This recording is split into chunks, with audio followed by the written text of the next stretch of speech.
Welcome to a little bit Brit, the World Cup. 48 teams, a global audience of 5.5 billion. Across Canada, the USA and Mexico, the World Cup is back. Across 16 stadiums. And this promises to be the biggest World Cup ever. But where would it be without the Brits? To the World Cup. May the best team win. As long as it's not England. Cheers. I'm telling you, this is our year. We've got the squad depth. You say that every time we meet for a pint. Cheers to the World Cup. Now technically, if we go back to when people first started getting a kick out of kicking a ball just for fun, we'll probably never know. But China is probably the first place such a game was recorded, a sport called Kuju. But similar games were also found in places such as Greece, Japan, and Rome.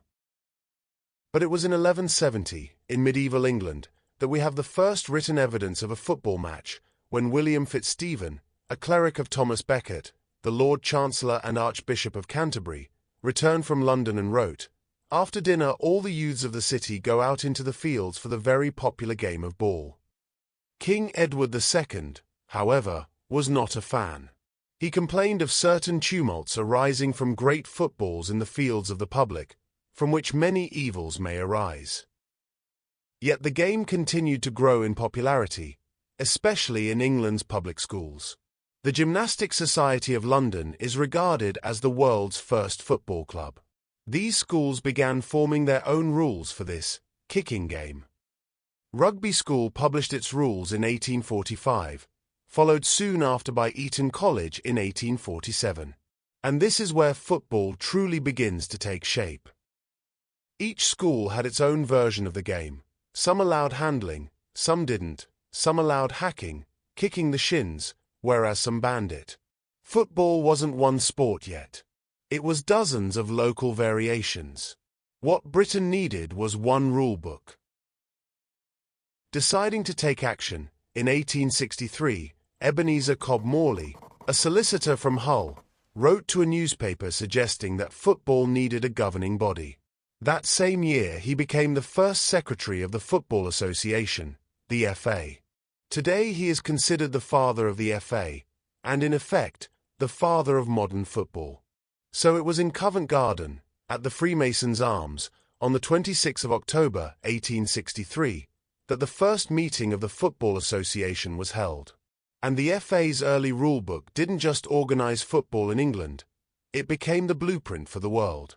The offside rule, the size of the pitch, the use of a referee, the idea of a crossbar, the ban on handling, all of these came from Britain. Every nation that later joined FIFA adopted these rules as the foundation of their own game. By 1888, 12 founding members created the first football league, one of them from my own home city, Wolverhampton Wanderers.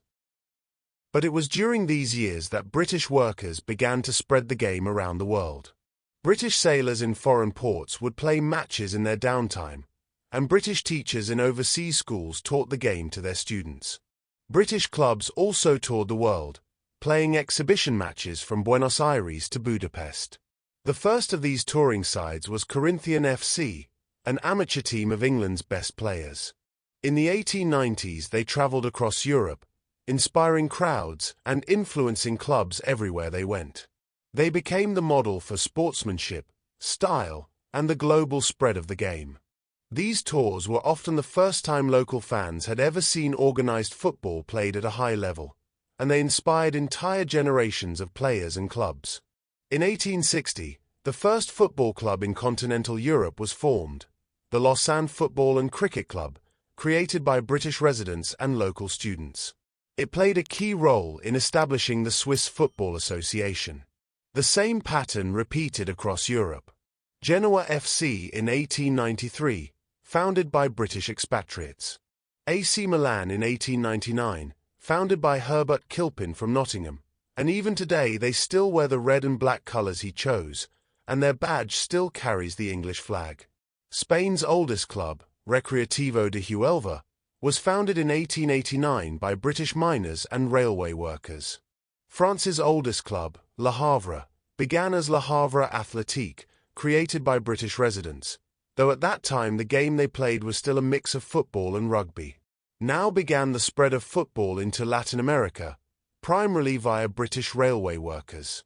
Rosario Central began when railway workers at the British-owned Central Argentine Railway started playing football in the fields around Alberdi Avenue in Rosario. On Christmas Day 1889, the workers met in a bar and agreed to form a club. The Central Argentine Railway Athletic Club was born. Today, Rosario Central are one of Argentina's biggest clubs. In the same city, Newell's Old Boys, founded by Englishman Isaac Newell in 1903, would go on to produce world-class talent. Numerous other South American clubs were founded by, or had deep ties to, the British, including Montevideo Wanderers, named after my own city's team, Wolverhampton Wanderers. And every World Cup, and every international football team on earth, can trace its origins back to one moment.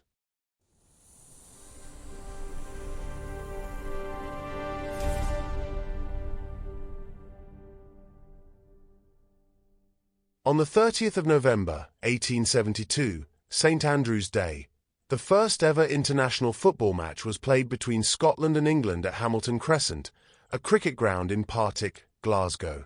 It finished 0-0, but it marked the birth of international football. The following year, England won 4-2 in the second international match, this time at London's Oval Cricket Ground.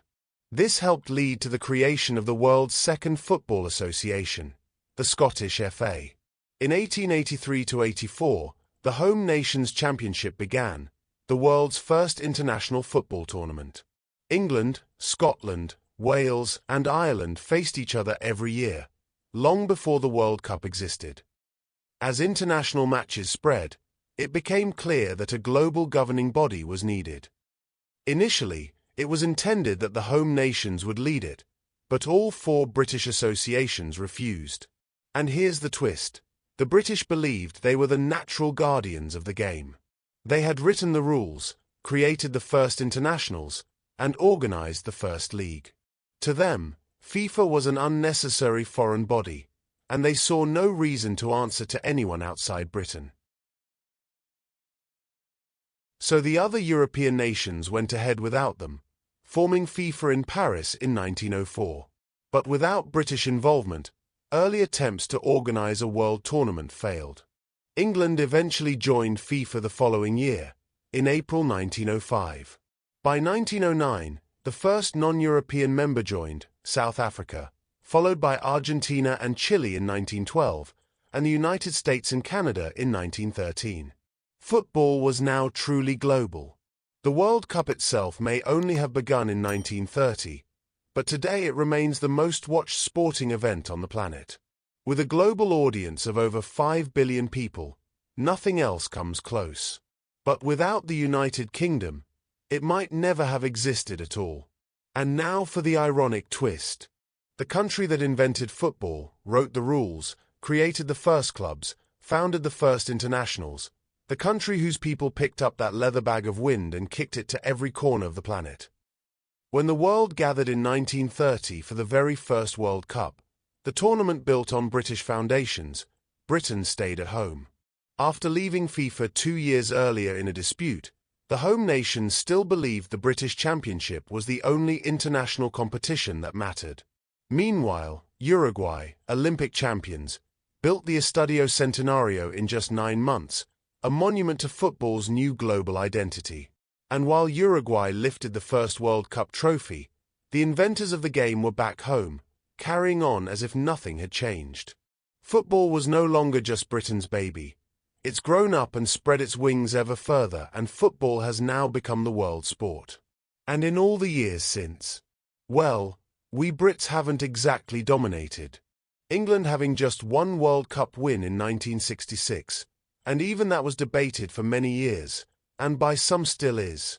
And let's face it, Kenneth Wolstenholmes, they think it's all over. It is now.